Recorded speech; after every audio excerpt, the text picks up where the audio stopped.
The wine enthusiast. The story goes that Mao Yongning was a scholar from Jiangxi who had passed the imperial examination.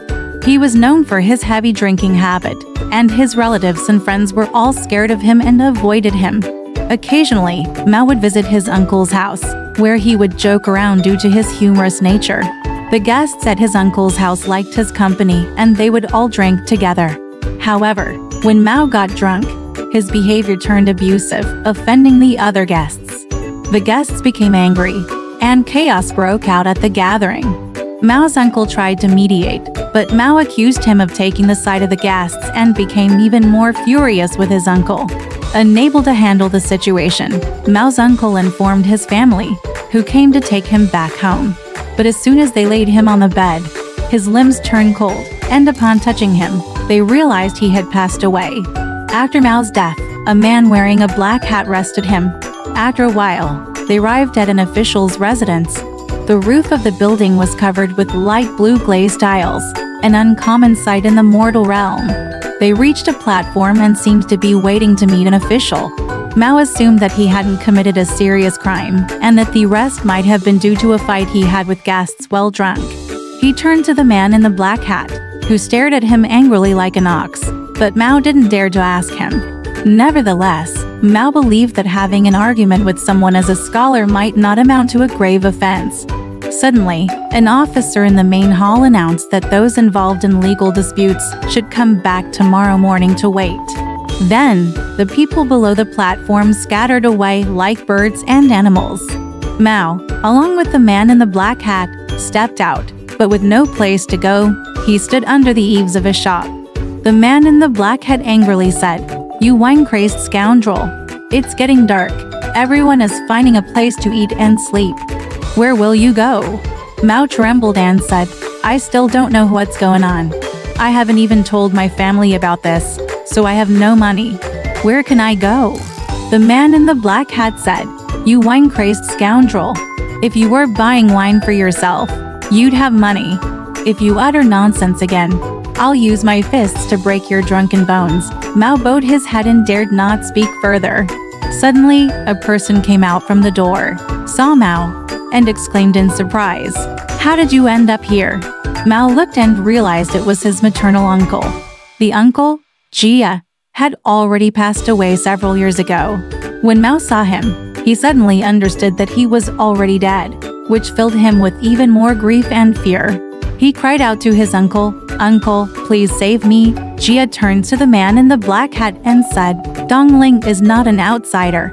Please come to my modest dwelling for a talk." Thus, they entered the house. Jia bowed to the man in the black hat and reminded him to take care of Mao. After a while, they served food and drinks and sat down to enjoy them. Jia asked, "What happened to my nephew that made you come to take his spirit?" The man in the black hat replied, "The king wants to meet with the Supreme Old Lord today. When he encountered your nephew swearing angrily, he ordered me to arrest him." Jia asked, "Have you seen the king?" He answered, "Because the Supreme Old Lord happened to be dealing with the case of a man named Huazi. The king hasn't returned yet." Jia asked, "What will happen to my nephew?" The man in the black hat replied, "It's hard to say for sure, but the king is quite angry at people like him." Mao listened to their conversation, trembling, his sweat flowing down, and he couldn't even lift his wine cup or chopsticks. After a while, the man in the black hat stood up and thanked Jia, saying, "I'm already drunk from this lavish feast. I'll hand over your nephew to you for now. When the king returns, I'll come to visit again." With that, he laughed. Jia told Mao, "You have no siblings, and your parents loved you dearly, unable to reprimand you even once. When you were 16 or 17, after having just 3 cups of wine, you'd start muttering about others' faults. Even over small disagreements, you'd slam doors and curse. Back then, one could attribute it to your young age, but now, after more than 10 years, you haven't improved at all. What are we to do now?" Mao sobbed on the ground, only expressing his regret when it was already too late. Jia helped him up and said, "I own a tavern here, and I have a bit of reputation. I will do my best for you." The man in the black hat is a messenger from the Eastern spirit. I often invite him to drink, and we get along well. The king deals with tens of thousands of matters daily and might not even remember you. I'll delicately speak to the messenger and request him to release you due to our personal relationship. Maybe he'll agree. But then Gia immediately thought, this responsibility is significant and can't be accomplished with less than 100,000. Mao thanked him profusely, offering to bear the expenses himself. Gia agreed, and Mao stayed at his uncle's house. The next day, the man in the black hat came early to check on things. Gia invited him to a private talk, and after a while, he informed Mao, it's settled. He'll come back soon. I'll first take out all the money I have and use it as a down payment. For the remaining amount, which isn't enough, you can gradually accumulate it and give it to him after you return. Mao asked happily, how much? In total? Gia replied, 100 gold coins, paper money will do. Mao joyfully exclaimed, that's easily done. As noon approached, the man in the black hat had not yet arrived. Mao thought of taking a walk around the marketplace. Gia reminded him not to go too far, and Mao agreed before leaving. Seeing the traders and their trades in the marketplace, it resembled the mortal world. He arrived at a place where tall walls were lined with spikes, resembling a prison. Across from it was a tavern with many people coming and going. Beside the tavern flowed a long creek with dark water that seemed bottomless. Just as he was about to stop and observe, he heard someone from the tavern call out, Mr. Mao, how come you're here? Mao hurriedly looked over and saw that it was Wang Shang, a friend from his village from 10 years ago. Wang came out and shook hands with Mao, just as joyful as in their earlier days. They decided to go inside for a drink and caught up on each other's lives since their last meeting. Mao felt fortunate to be about to reincarnate and to have encountered an old friend, so he drank heartily. He got extremely drunk, forgetting for a moment that he was dead. His old behavior resurfaced, and he started criticizing Wang's flaws. Wang said, after not seeing each other for a few years, how come you're still the same as before? Mao always disliked when others pointed out his flaws when he was drunk. Hearing Wang's words, he became angrier and slammed the table before launching into a string of curses. Wang shot him a disdainful look and laughed, flicking his sleeves as he did. Mao chased after him to the edge of the creek and reached out to grab Wang's hat.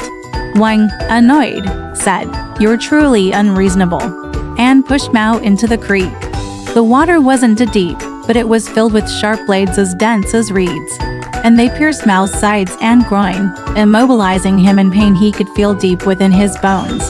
The black water mixed with filth and dirty objects, and with each breath, it flowed into his throat, making it even more unbearable. People on the bank laughed and watched, but no one extended a hand to help. In the midst of this dire situation, Gia suddenly appeared. Seeing Mao, he was greatly surprised and pulled him out of the water, dragging him back home. He said, you're beyond saving. Even after death, you haven't learned your lesson. You don't deserve to be human again. Go with the Eastern Spirit's messenger to face the axe punishment.